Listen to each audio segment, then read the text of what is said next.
Hello everyone, I'm Mr. Vikrant, and in today's video lecture I'm going to explain you about a concept from the chapter of sexual reproduction in flowering plants, and the concept is megasporogenesis. So let us start with megasporogenesis. Here on the left hand side of the screen there is a structure of an ovule, and the ovule is called as an anatropous ovule. Now what is an ovule? Ovule is basically a structure of a plant which is present inside the ovary, and this is a major part of the female reproductive system, where inside which the female egg will be produced. Now when we talk about the anatropous ovule is present in 80% of the angiosperm family members, and among this among this anatropous ovule we have the diagram over here. So there is a funicle, which is a stalk like structure by which the ovule is attached to the ovary wall, to the placenta of the ovary wall. Then goes the region, okay, and this extended region will be called as raphe. At some point the raphe extends into the body. What is a hilum? Hilum is actually a region which is present in between the body wall of the ovule and the funiculus. Nextly, what are these two foldings that we can see over here? These are the integuments, and the integuments are two types. One is an inner integument and the another is an outer integument, which after the process of fertilization will develop into the seed coat as known as the testa and the tegumen. So this is about the integuments. What is present inside the integument? Now, when we talk about the inner side of the integument, there is a tissue which is a homogeneous tissue made up of some cells which are called as nucellus, right? After this point, the ovule has two poles. One is called as a chalazal pole, and the another is called as a micropyle pole. The micropylar region, when we can see, there is a small opening over here. Okay, this small opening is very important because the pollen tube is going to grow inside this tube, and which is going to enable the process of fertilization. But on the opposite side of the micropyle, here the body is a completely enclosed body and there is no opening over here. So this is a micropylar pole and this is the chalazal pole. Now what happens with the cell that are basically present over here? Now the hypodermal cell, it divides periclinically. Which division we are talking about? We are talking about periclinical division. And what happens with the cell? Periclinical, that is, it is going to divide parallel to one another. One cell will be called as the parietal cell,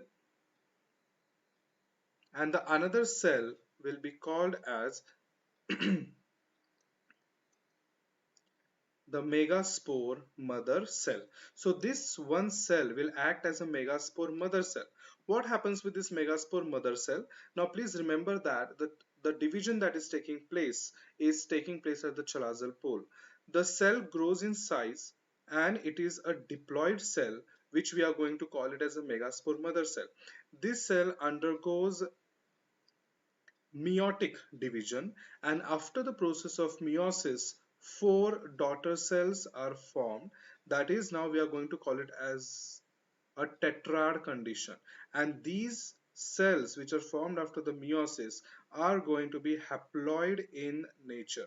So there are haploid cells which are in a tetrad state, that is four haploid cells are formed, and these are formed from the megaspore mother cell, and now these will be called as the megaspores.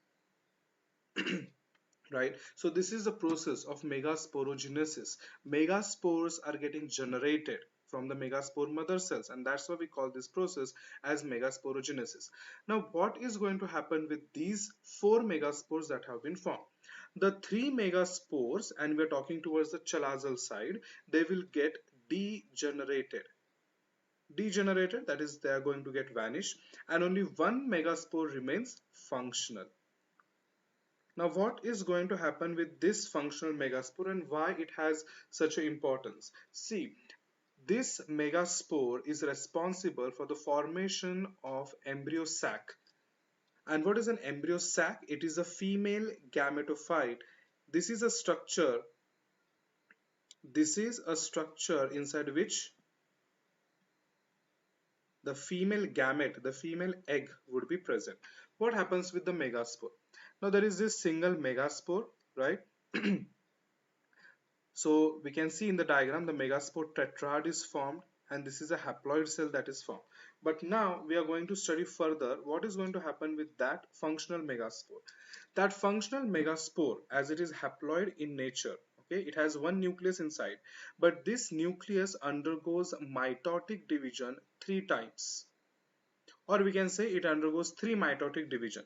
So if a nucleus undergoes 3 mitotic division, what is going to be the total number of nuclei that will be formed after this division? So total 8 nuclei will be formed after this division, that is 3 mitotic divisions. 4 nuclei go towards the chalazal pole and 4 nuclei are towards the micropylar pole. What happens is that the 3 nuclei move towards the chalazal pole, the remaining 3 nuclei move towards the micropylar pole, and the 2 nuclei come in the center. And this one complete structure that we can see over here is a central cell. What happens with these nuclei which have happened to go to the opposite poles? These nuclei which have gone to the opposite pole, they will start the development of cell membrane as well as the cell wall formation also takes place. So now these cells which are formed at the chalazal pole will be called as, sorry, it's over here, this is the chalazal pole we have and this is the micropylar end we have. Okay, so at the chalazal pole the antipodal cells will be the name of those cells, of the 3 cells which are at the chalazal pole. But at the micropylar pole, the 2 cells will be called as the synergid cells, and one cell which is in the center will be called as a egg. The complete structure will be called as an egg apparatus, right? So these synergid cells which are at the lateral sides do have some finger-like projections. These finger-like projections are called as a filiform apparatus, which helps the pollen tube to reach towards the micropyle and to reach towards the female egg. So these are the filiform apparatus. Then these are the filiform kind of a structures. What happens with these 2 nuclei? These 2 nuclei remain in the center, and these 2 nuclei will be called as the polar nuclei. So this is how a female gametophyte is formed.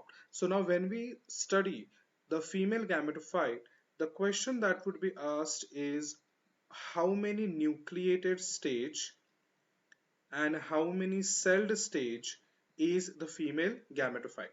If we count the number of nucleus, 1, 2, 3, 4, 5, 6, 7, 8, it is a 8 nucleated stage. But how many cell stage it is?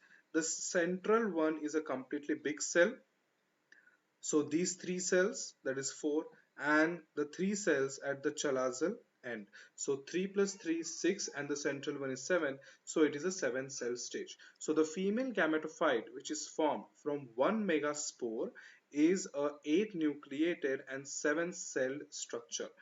Now here if we study it properly, if we have studied it properly, the complete embryo sac has been formed from a single megaspore. Such an embryo sac is called as monosporic, and the development is called as a monosporic development. If it develops from, if the embryo sac develops from the 2 megaspore, it is called as bisporic megaspore development.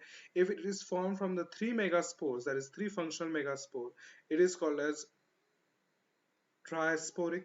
Or if it is more than 3, that is it is formed from the completely 4 functional megaspore, it is called as tetrasporic development. And tetrasporic development was actually first studied by the scientist P. Maheshwari. It was the scientist P. Maheshwari, and hence we have completely discussed the structure from the female reproductive system. The first structure that we studied was the ovule. Inside the ovule, we studied that there is a homogeneous tissue which is called as nucellus. Some cells of the nucellus, they act as the megaspore mother cell, undergoes a meiotic division, forms 4 megaspores. one megaspore remains functional. That functional megaspore undergoes a development to form the female gametophyte, which is also called as an embryo sac. And inside this embryo sac is a female egg along with the other cells as antipodal cells and synergid cells.